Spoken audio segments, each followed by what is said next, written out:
Ahora sí, vamos a... El tema que nos trae hoy, como ya lo dijo Marlon, es hablar sobre el código sepsis. Entonces, antes de hablar del código sepsis, pues creo que lo más importante y lo que deberíamos empezar a hablar es en general de la sepsis y del shock séptico. Entonces vamos a hablar de algunas definiciones, epidemiología, generalidades, identificación temprana de la sepsis y el shock séptico, la reanimación y al final vamos a hablar sobre el código sepsis. Para empezar con las definiciones, primero debemos definir qué es una infección. Una infección es un proceso patológico causado por invasión de microorganismos, llámese virus, bacterias, parásitos, hongos, a los tejidos del cuerpo o cavidades que normalmente no están infectadas. ¿Cuándo se transforma esta infección en sepsis? Bueno, se transforma cuando ya hay algún grado de disfunción orgánica, la cual podría ser potencialmente mortal. Y el shock séptico es cuando la sepsis genera disfunción orgánica, disfunción circulatoria, metabólica, y es cuando hay mayor riesgo de morir. Además, se caracteriza por tener hipotensión arterial persistente y siempre va a requerir el uso de vasopresores. Ok, antes de hablar de todo esto, de las definiciones, tenemos que recordar el síndrome de respuesta inflamatoria sistémica. Cuando tengamos dos o más de estos hallazgos, temperatura mayor de 38, mayor de 36, frecuencia cardíaca mayor de 90, frecuencia respiratoria mayor de 20 o una PaCO2 menor de 32 con leucocitosis mayor de 200 o menor de 4000 con 10% de bandas, cualquiera dos de estos que estén presentes, estamos hablando de un síndrome de respuesta inflamatoria sistémica, que si bien es cierto, es muy inespecífico, pero es todavía muy sensible para darnos cuenta que está pasando algo en ese paciente y así lograr identificar pacientes que tal vez no estén en sepsis o no tengan shock séptico o no estén infectados, pero sí algo tienen estos pacientes y vamos a requerir tomar acciones con respecto a lo que está presentando el paciente. Entonces, esto es muy importante recordarlo. Posteriormente, se describen varios estudios, sepsis 2, sepsis 3, donde tienen las nuevas definiciones de sepsis. Sepsis 2 fue hace bastantes años, hace más de 10 años, y el sepsis 3 es un poco más reciente.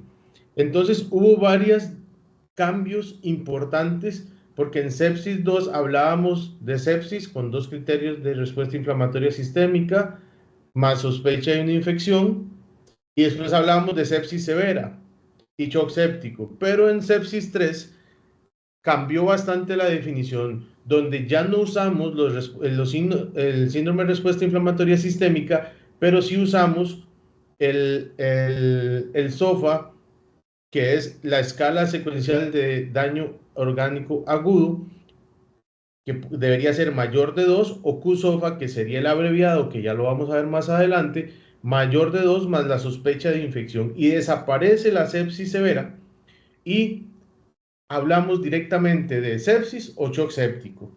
¿Y a shock séptico qué se refiere? A sepsis más requerimiento de vasopresores, que no necesariamente el paciente va a estar hipotenso, pero sí va a requerir vasopresores. Y ahorita más o menos vamos a ir viendo por qué, a pesar de que el paciente no esté hipotenso, requeriremos vasopresores. Y shock séptico siempre vamos a tener elevación del lactato a pesar de haber reanimado con fluidos adecuadamente al paciente.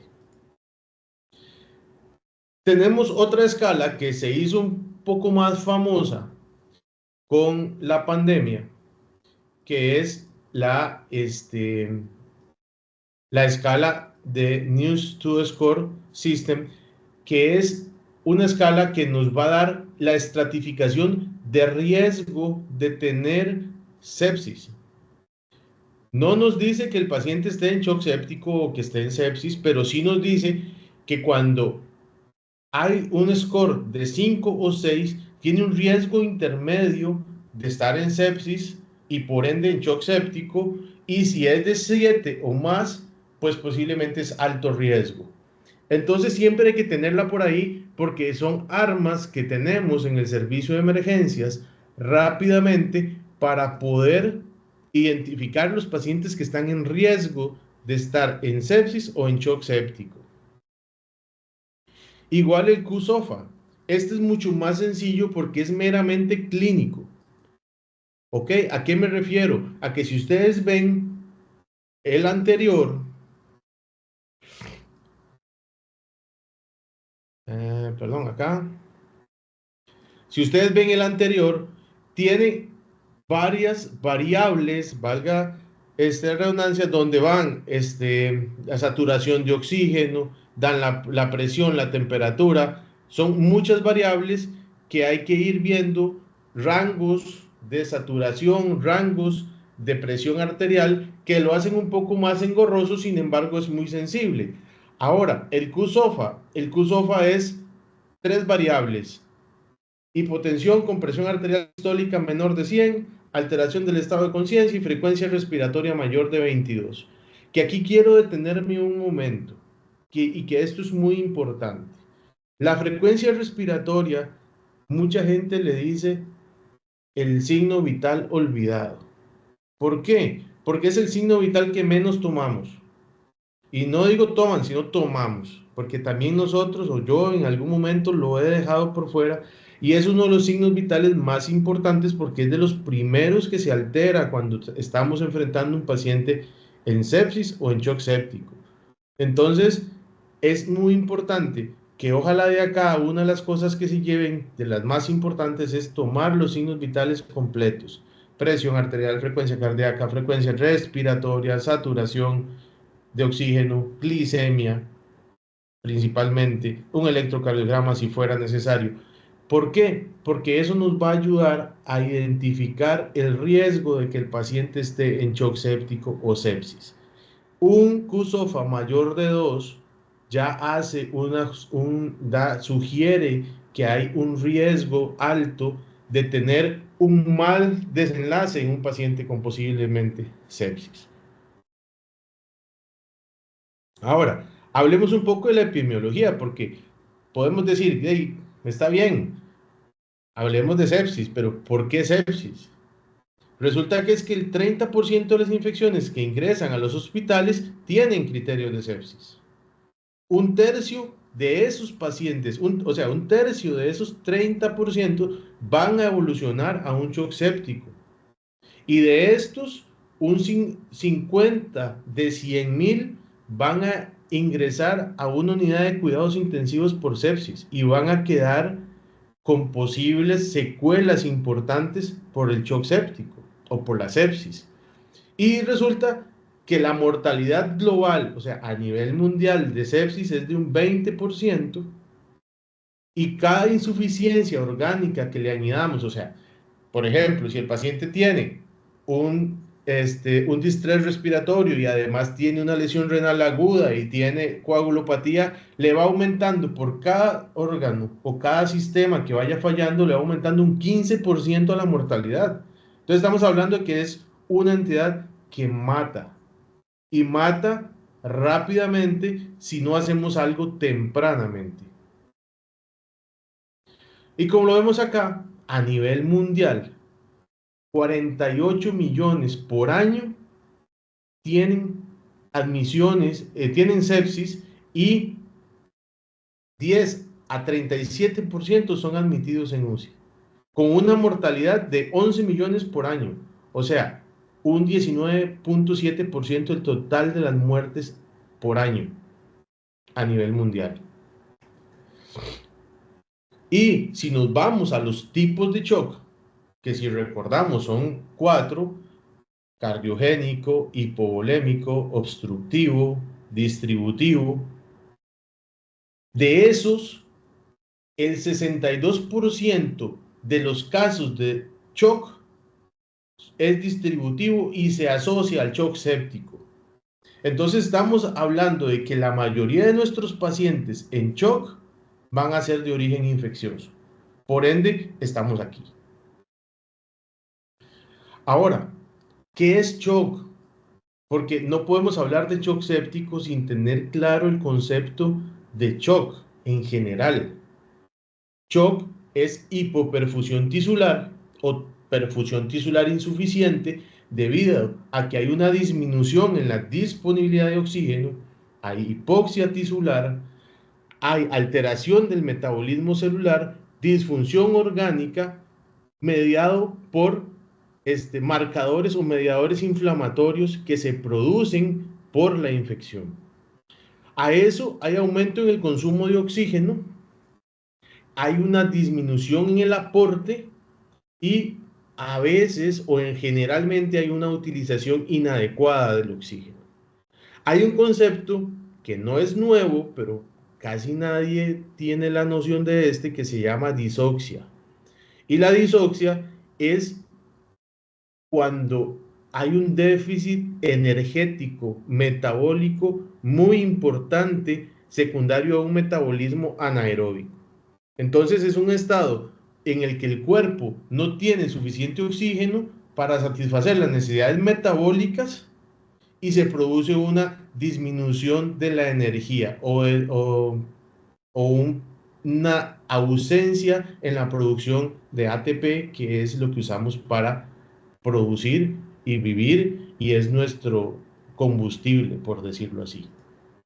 Ahora, entonces, hablemos que shock entonces es una forma generalizada y potencialmente mortal de la insuficiencia circulatoria asociada a una utilización inadecuada de las células, perdón, del oxígeno por las células.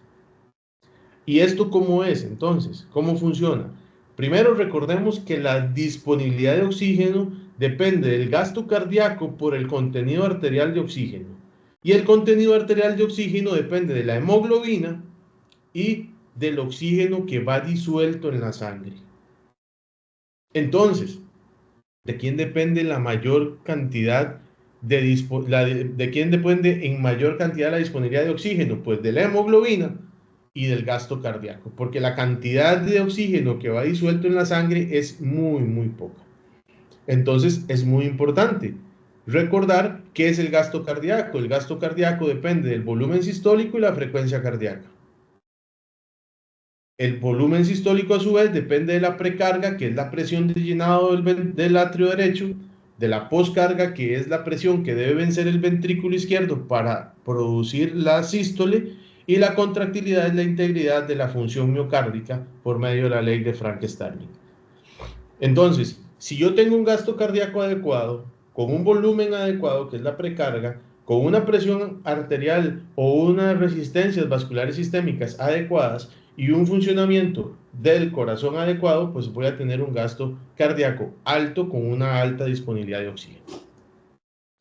Ahora, veamos esta gráfica. En esta gráfica logramos entender todo lo que he venido hablando en estos minutos.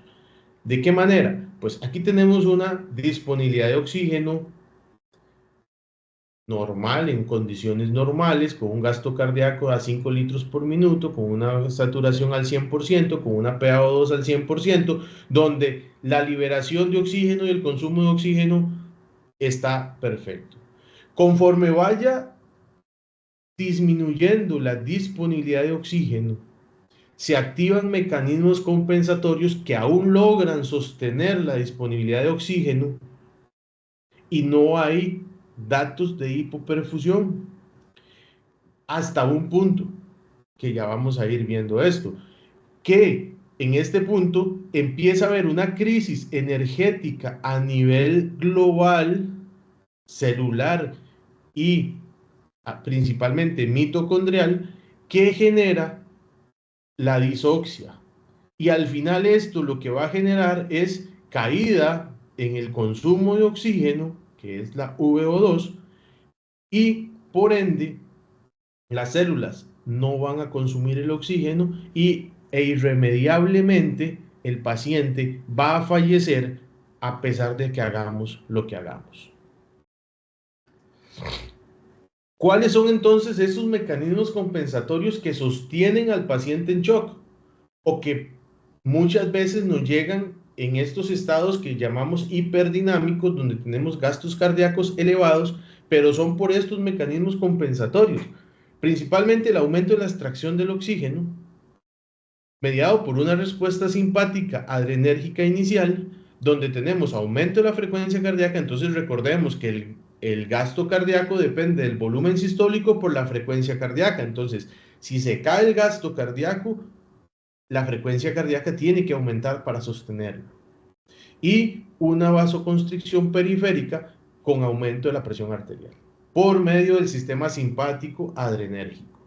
Posteriormente hay una redistribución del flujo, principalmente en la microcirculación hacia los órganos principales, corazón, riñón, pulmón, cerebro, y una menor perfusión a la piel y al territorio esplácnico.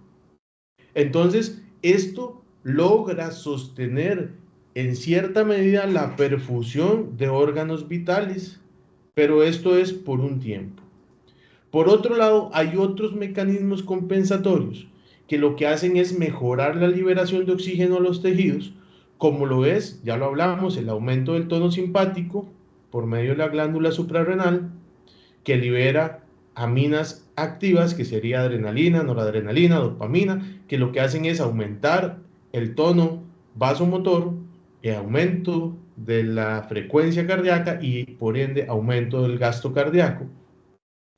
El sistema renina-angiotensina-aldosterona, que lo que hace es aumentar la producción de angiotensina 2, que es un vasoconstrictor periférico, y aldosterona, que es una hormona de tipo mineralocorticoide, que lo que hace es aumentar la retención de agua y sodio a nivel de la nefrona en túbulo distal y túbulo colector. Lo que hace es que aumenta el volumen sanguíneo para tratar de mantener la liberación de oxígeno a los tejidos.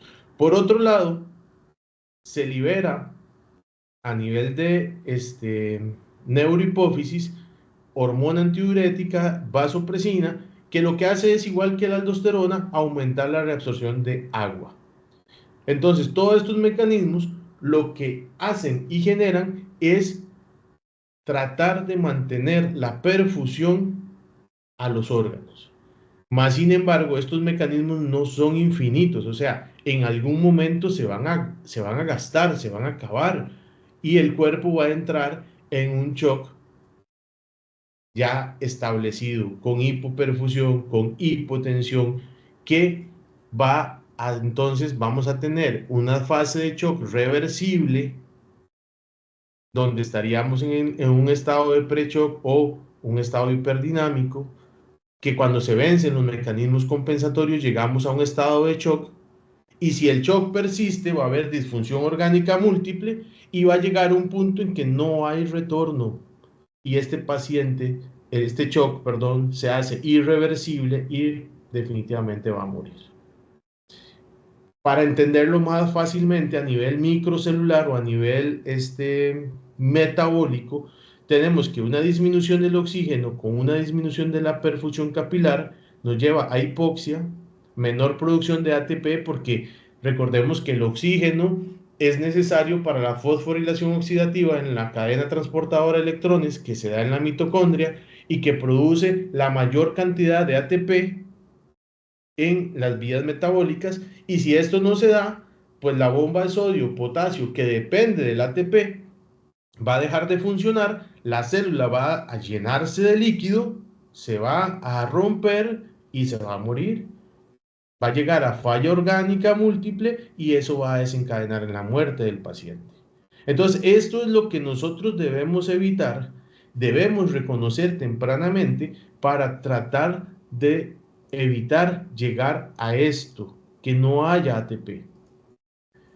Esto es para recordar nada más el metabolismo anaeróbico y en acidosis, donde la glucólisis anaeróbica desvía la producción de piruvato hacia lactato en el citoplasma, y lo que pasa es que deja de producirse suficiente acetil-CoA para que entre el ciclo de Krebs y se produzcan los 38 ATPs y los productos de finales del ciclo de Krebs, que serían los que van a entrar a la cadena transportadora de electrones y hacer la fosforilación oxidativa.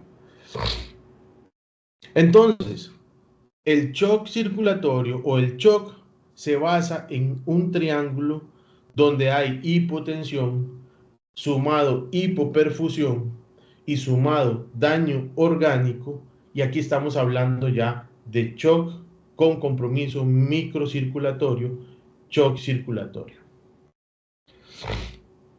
Ahora, ¿qué es lo que pasa? Para ya ir entendiendo todo amarrando todo lo que hemos hablado, pues entonces tenemos que el paciente séptico tiene vasodilatación, porque recordemos que el shock séptico es de origen distributivo. Tenemos vasodilatación, que esa vasodilatación nos lleva a fuga capilar con hipovolemia relativa y además disfunción miocárdica. Esto es básicamente el shock distributivo, que nos lleva a daño a la microcirculación con disminución de la densidad de los capilares. La perfusión no es homogénea, sino se hace regional. Entonces hay zonas bien perfundidas y otras zonas mal perfundidas. La disminución del oxígeno va cayendo y nos lleva a hipoperfusión tisular, hipoperfusión celular, daño mitocondrial, y ya aquí estamos hablando de una disfunción metabólica y nos va a producir la falla orgánica. Y acá lo vemos que entonces el shock séptico tiene un origen, sí, distributivo, pero tiene mucho que ver la parte macrovascular, que serían las arterias, las arteriolas, la parte microvascular, que serían los capilares, y las arteriolas, los capilares, los shunts arteriovenosos, y la parte celular donde hay daño mitocondrial, y ya acá se hace irreversible. Ahora, podemos hablar de que hipotensión en presencia de signos de hipoperfusión, hablaríamos de shock circulatorio, donde vamos a tener además taquicardia y elevación del lactato. Pero ¿cuáles son esos signos de hipoperfusión tisular que nos hablan directamente de la microcirculación? Alteración de la conciencia, llenado capilar lento, piel moteada y disminución de la producción de orina o disminución del gasto urinario. Entonces acá están, esas son las famosas ventanas de perfusión, que son las que nos van a hablar a nosotros de que el paciente está en shock séptico, principalmente si estamos hablando de un proceso infeccioso asociado a shock. Alteración del estado mental, cambios en el autocontrol de la temperatura, cambios en la coloración de la piel, o sea, el Mottling test, que hay que recordar que el Mottling test o el test de piel moteada tiene una relación directa con mortalidad y con el nivel de lactato. El llenado capilar menor de 2 segundos es normal. En shock posiblemente va a estar prolongado, y la diuresis, que es lo normal, es de 0.5 a 1 cc por kilo por hora, también va a estar disminuido. Ahora, ¿por qué el llenado capilar? Veamos acá. Como el llenado capilar nos altera la presión de pulso, donde vamos a tener que cae el volumen, el gasto cardíaco cae cuando tenemos disminución o cambios en la presión de pulso, donde vamos a tener poca respuesta al fluido y a los fluidos, y va a necesitar, vamos a necesitar posiblemente valorarlo con eco. Posteriormente, la presión arterial diastólica también se relaciona directamente con el llenado capilar. Recordemos que uno de los marcadores más importantes de vasodilatación o de vasoplegia es la presión arterial diastólica. Entonces, cuando nosotros veamos pacientes que tienen sepsis con presiones arteriales diastólicas muy bajas, estamos hablando de que ese paciente posiblemente está muy vasopléjico, muy vasodilatado y que en cualquier momento nos va a caer en shock. Al igual, es una relación directa con la presión arterial media. Acá ponen que mayor o menor de 3, el llenado capilar es normal. En algunas otras series, en algunos otros estudios habla de 2, pero igual, entre 2 y 3. Este es el test de piel moteada, que tiene relación directa con la mortalidad, donde hay estudios, hay series de RCTs que hablan de que scores de piel moteada de 5 tienen una mortalidad del 100% a los 14 días. Entonces, esto, por ejemplo, acá, como ven acá, este es un Mottling score de 2, este es un Mottling score de 5 y este es el llenado capilar lento, donde ven que se hace la presión y no regresa. Pero aquí la pregunta del millón es, ¿cómo hacemos para medir el llenado capilar? Bueno, hay que hacer presión, ojalá con una lámina de laboratorio durante 10 segundos, ojalá en el mismo dedo índice, dedo pulgar, durante 10 segundos y medir en ese momento después cuánto está el llenado capilar. Y si está mayor de 2 segundos, pues el paciente está en problemas. Entonces, vamos a ver. Shock séptico hablamos de que era un trinomio, iniciado principalmente por shock distributivo, que es inicialmente macrovascular, después vamos a tener problemas en la microcirculación y posteriormente con disfunción mitocondrial. Pero resulta que el shock distributivo, al haber vasodilatación, hay daño endotelial y además las células endoteliales se abren o se separan y produce que haya fuga capilar. Y esto nos lleva a que tengamos hipovolemia real o relativa, porque se hace un tercer espacio. Entonces, al haber un tercer espacio, hay hipovolemia y nos genera que haya hipovolemia y que empeore el shock, y al tercer espacio genera que la difusión de oxígeno sea peor, porque tiene que pasar del capilar, tiene que pasar el tercer espacio para poder llegar a los tejidos. Y eso no solo pasa en la piel o en otros tejidos, sino también pasa a nivel del corazón, a nivel de las fibras miocárdicas, donde también la fibra miocárdica genera edema, tercer espacio, lo que nos lleva a depresión miocárdica. Entonces genera un tipo de shock cardiogénico por miocardio-depresión secundaria a la sepsis. Y si a eso le agregamos que el paciente está acidótico, que la acidosis metabólica o la acidemia también inducen miocardio-depresión, pues el shock séptico tiene esos 3 componentes, pero de origen distributivo.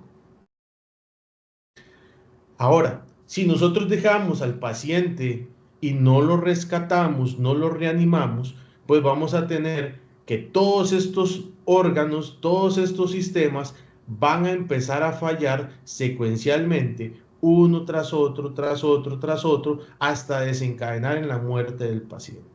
Entonces nosotros tenemos que tratar de evitar que haya esta disfunción orgánica múltiple y rescatar al paciente antes de que sea tarde.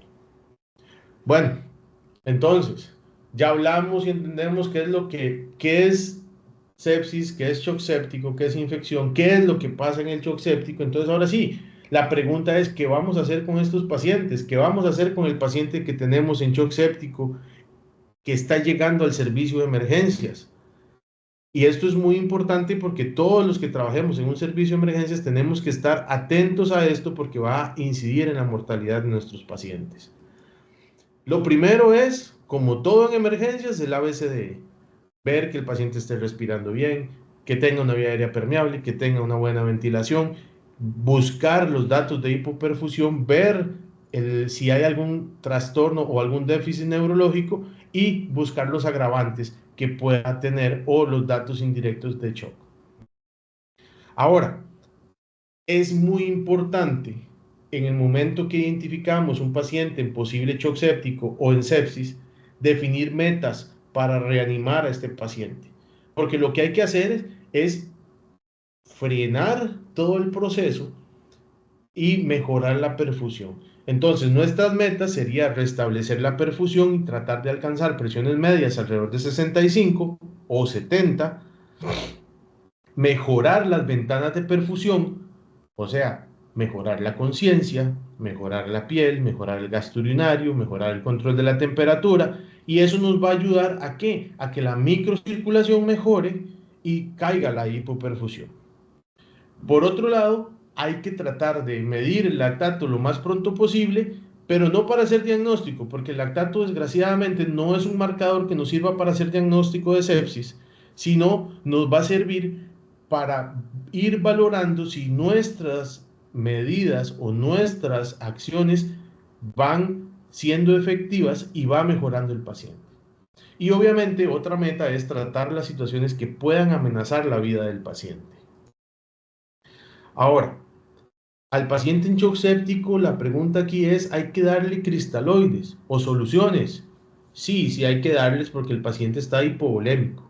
El problema aquí es que si yo doy mucho líquido, no voy a tener la respuesta que necesito, porque entonces recordemos esta curva, que es la curva del mecanismo de Frank-Starling, donde hay una relación entre la precarga y el volumen sistólico, donde tenemos una zona de precarga independiente y una zona de precarga dependiente, donde en esta zona azul el paciente va a responder al fluido y en esta zona rosada ya no va a haber respuesta porque el volumen sistólico, a pesar de que yo aumente la precarga, el volumen sistólico no va a aumentar. Entonces, esto es importante entenderlo. ¿Por qué? Porque esto es lo que nos demuestra y nos dice a nosotros que no debemos dar sobrecargas de líquido importante al paciente. Más bien hacer una reanimación rápida con poco líquido buscando la respuesta del paciente. Entonces, si yo doy un bolo de cristaloides a este nivel, alcanzo alcanzo este volumen sistólico, todavía me queda una reserva de líquido para poderle dar y alcanzar ya la zona de independencia de precarga. Y esto es muy importante que quede claro. ¿Por qué? Porque hay que recordar lo que vimos, lo que les acabo de mencionar.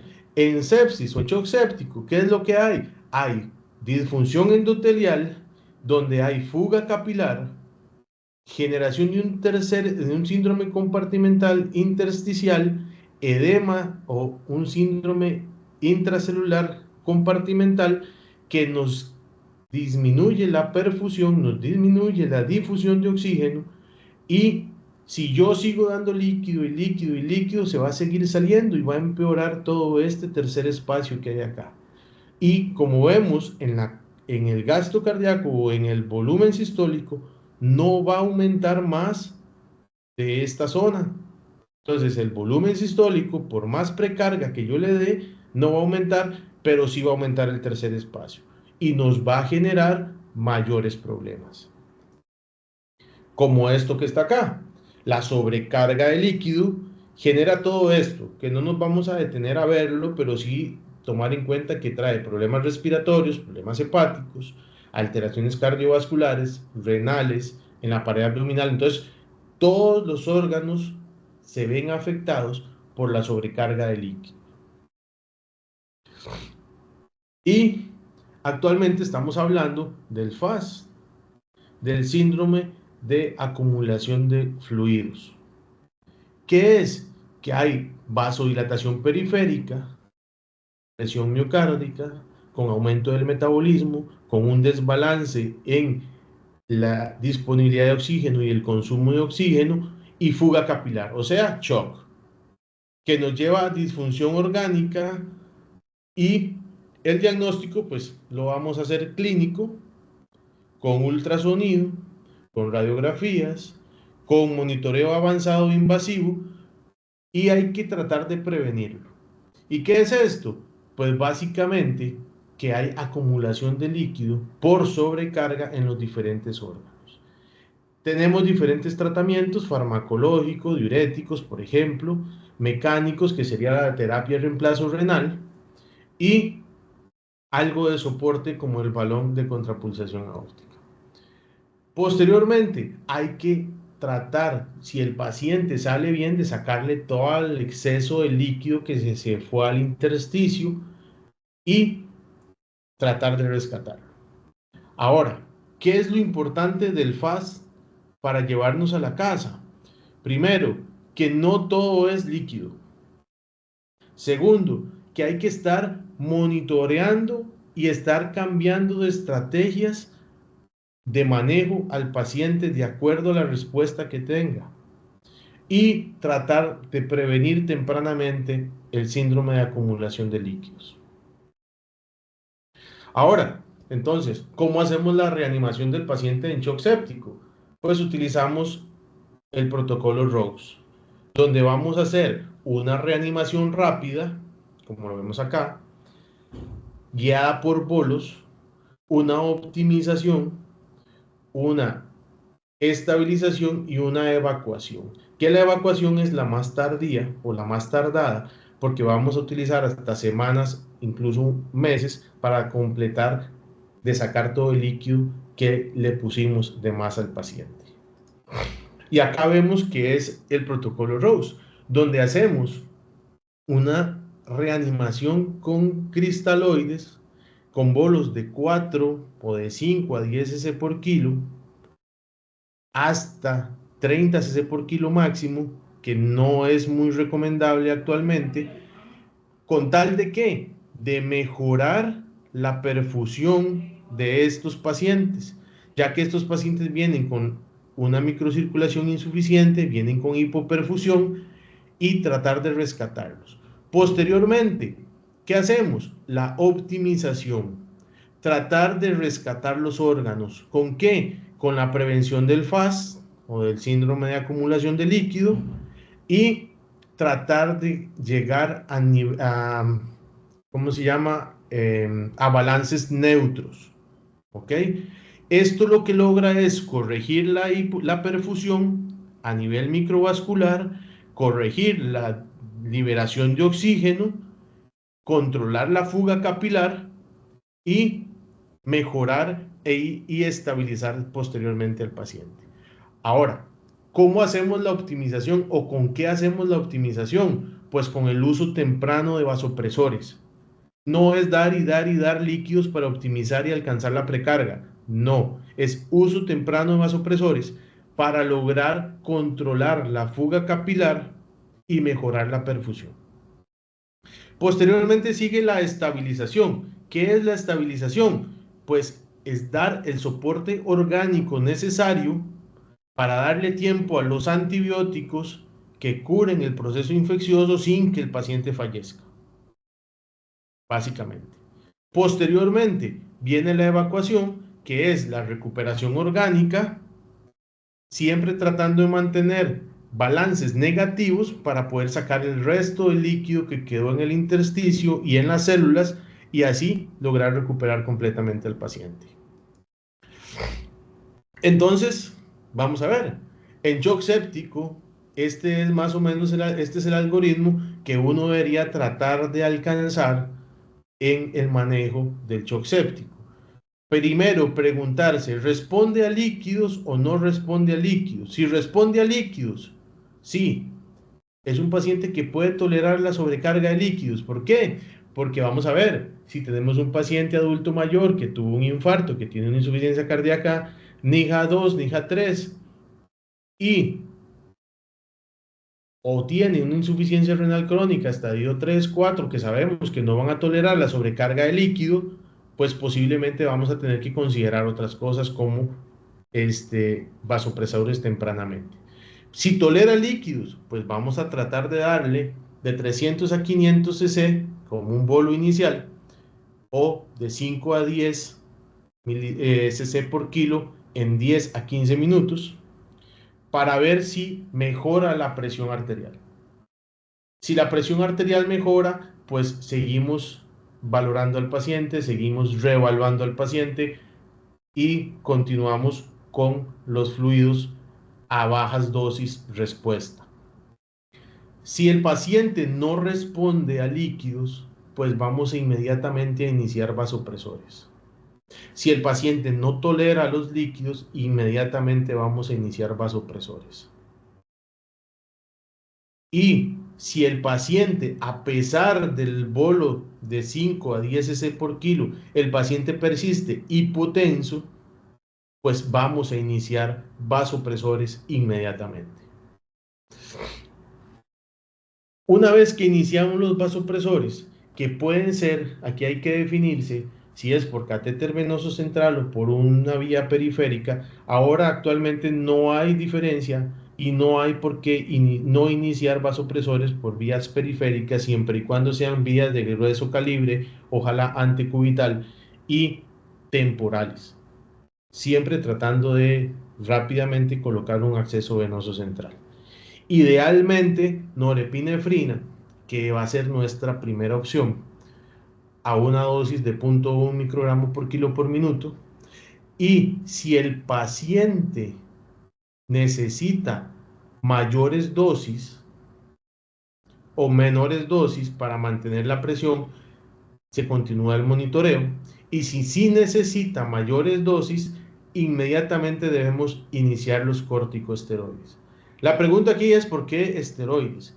Primero, porque el cortisol es una hormona que aumenta la expresión de receptores adrenérgicos. Y si se caen las concentraciones de cortisol porque la corteza suprarrenal se agota, pues definitivamente vamos a necesitar esteroides para poder aumentar la expresión de adrenoreceptores. Posteriormente, si a pesar de todo esto el paciente sigue, pues tendríamos que usar vasopresina como segunda opción. Si las dosis son mayores de 0.04 unidades por minuto, pues hay que pensar si realmente estábamos en shock séptico. Y si no logra mantenerla, si logra mantener la presión con esas dosis, hay que pensar si realmente estábamos en shock séptico. Y si no logra mantener las presiones, hay que buscar otras causas y seguir monitoreando al paciente. ¿Ok? Entonces, si aún así el paciente sigue hipotenso, hay que activar protocolos o tener listos protocolos para activación de shock sépticos refractarios.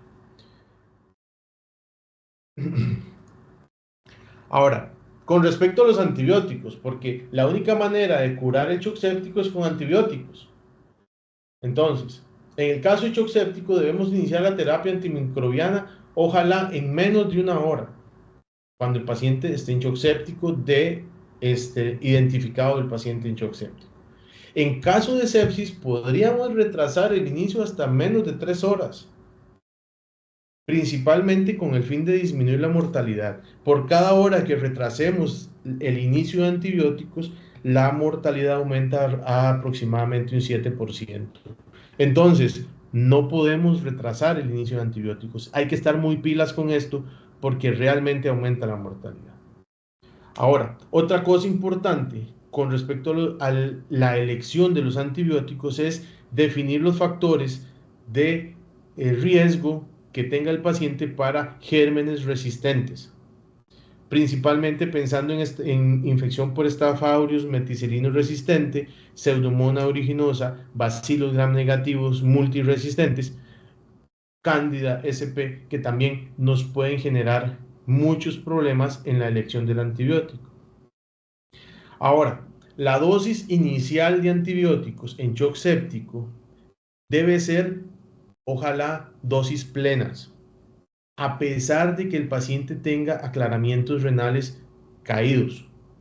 ¿Y esto por qué? Porque lo que lo que hablamos hace un momento de que el volumen de distribución, o sea, el tercer espacio intersticial y el tercer espacio intracelular está aumentado. Entonces eso habla que el volumen de distribución de los antibióticos está aumentado. Entonces, si yo uso dosis ajustadas al aclaramiento renal, no va a llegar el antibiótico adecuadamente porque hay mayor volumen de distribución. Entonces, al inicio, dosis plenas.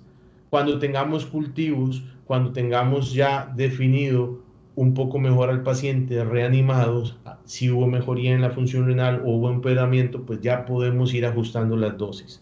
Pero en las primeras 48 horas, ojalá dosis plenas.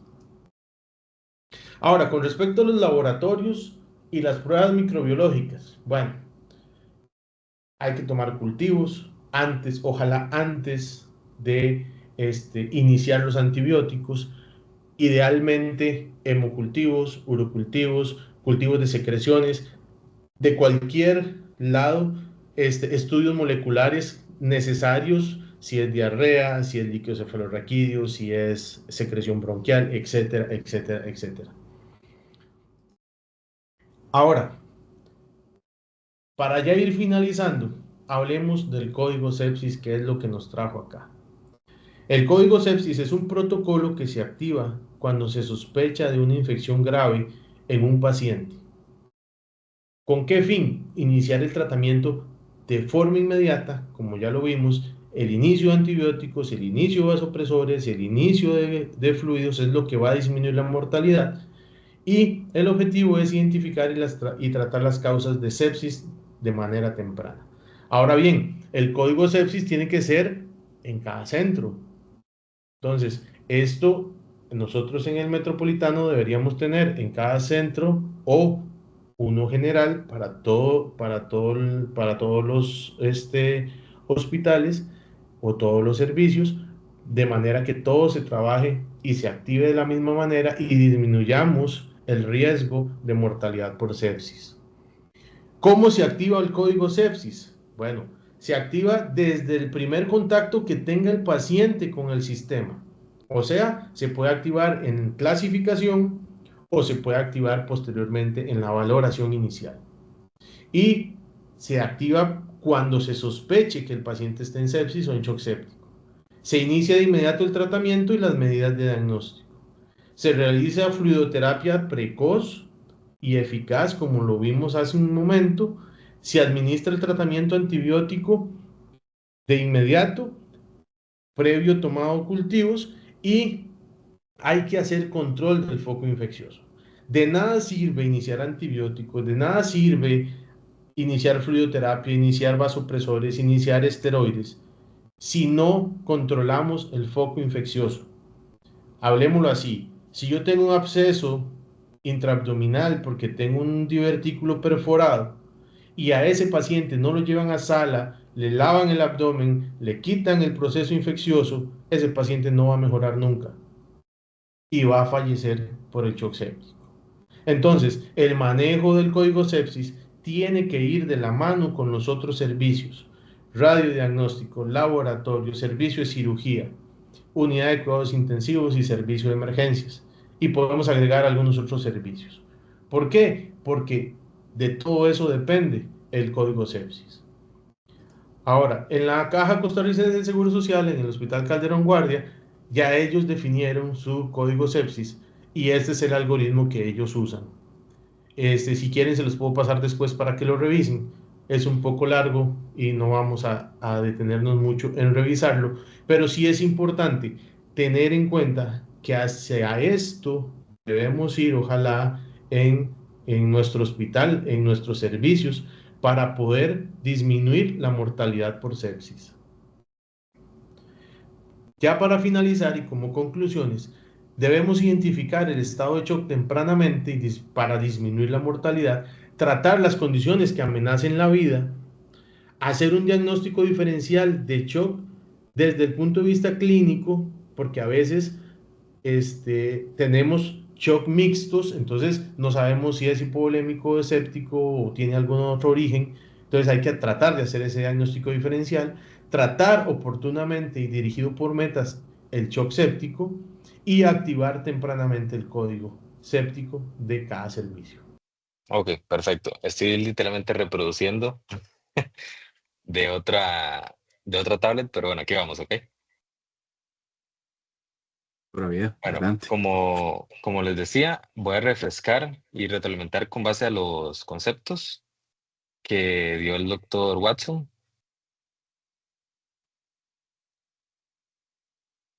¿Sí lo logran ver bien? Sí.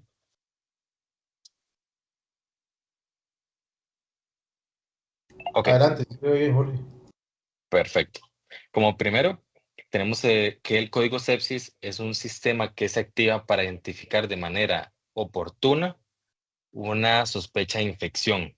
Esto básicamente para tratar de darle el manejo óptimo al paciente de acuerdo a las necesidades de cada uno.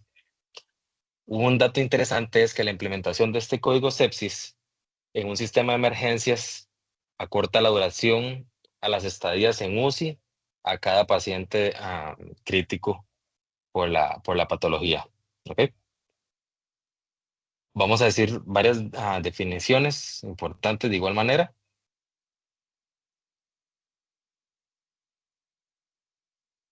Con respecto a la epidemiología, según la OMS, se estima que la sepsis afecta aproximadamente a 30 millones de personas en todo el mundo. A nivel de Centroamérica, pues no hay datos tan específicos, más sin embargo, a un país referente en cuanto a estadísticas es Estados Unidos, por ende puse este dato muy importante. Dice que en Estados Unidos 1.7 millones de adultos desarrollan sepsis anualmente y de los cuales 270,000 fallecen por esta causa. Entonces no deja de ser pues menos importante la patología, ¿ok? Dice que la sepsis es la principal causa de ingreso en UCI en los países desarrollados y que 1 de cada 3 pacientes mueren en los hospitales debido a esta causa. Por cada hora de retraso, como lo decía el doctor Watson, entonces por cada hora de retraso en la administración de la terapia de antibióticos, la mortalidad aumenta a un 2.8%. Quiere decir que ¿qué te digo? Como el dato más importante es la detección temprana de dicha patología. Nos vamos a basar en 3 escalas. Sin embargo, una es como la más utilizada por simplicidad. Sin embargo, igual voy a nombrar las 3. La primera es el SIRS, como lo dijo el doctor Watson, que es el síndrome de respuesta inflamatoria sistémica. Como primer punto, tenemos que tiene que cumplir 2 de 4 criterios. Entonces, son 4 criterios, valga la redundancia. El primero es la temperatura corporal, que va a ser mayor a 38 grados centígrados o menor a 36 grados centígrados. Como segundo punto, vamos a tener que la frecuencia cardíaca va a estar mayor a 90 latidos por minuto. Como tercer punto, tenemos que la frecuencia respiratoria va a ser mayor a 20 respiraciones por minuto o presión parcial de CO2 menor a 32 milímetros de mercurio. Y como último punto es tener unos leucocitos mayor a 12,000 o menor a 4,000. La segunda escala es la SOFA, que esta no se dejó de utilizar, más sin embargo está un poco obsoleta porque sí se tiene que tener pruebas de laboratorio, hay que ver varias cosas que no son como que no ayudan a detectarla de manera temprana. Esta se basa de manera sistémica, entonces el sistema nervioso central, el sistema renal, el hepático, hay que tener pruebas de coagulación, el respiratorio y también el cardiovascular. Esta es más que todo como médica. Y la última, que es la simplificada y la que el doctor Watson nos dio, que es la QSOFA, que esta es muy simple y que de igual manera se puede utilizar a nivel de enfermería en triage porque es de fácil detección.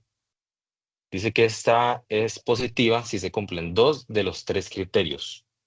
La primera es una presión arterial sistólica menor a 100 milímetros de mercurio, una frecuencia respiratoria igual o mayor a 22 respiraciones por minuto, que ahí entra la importancia, y me incluyo en el gremio de enfermería y médico también, que algunas veces ese dato no le prestamos mucha atención y realmente es de mucha ayuda para detectar, pues, o para activar el código sepsis. Y por último, es la alteración del estado de la conciencia, que va a tener un Glasgow menor a 13.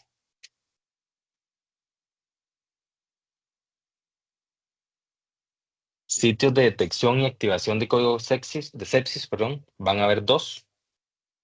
Para efectos de enfermería es el triage, y para efectos de los médicos, pues va a ser el consultor médico o pues básicamente el, el servicio de emergencias, sea en el cubículo o sea en el consultorio médico, ¿ok?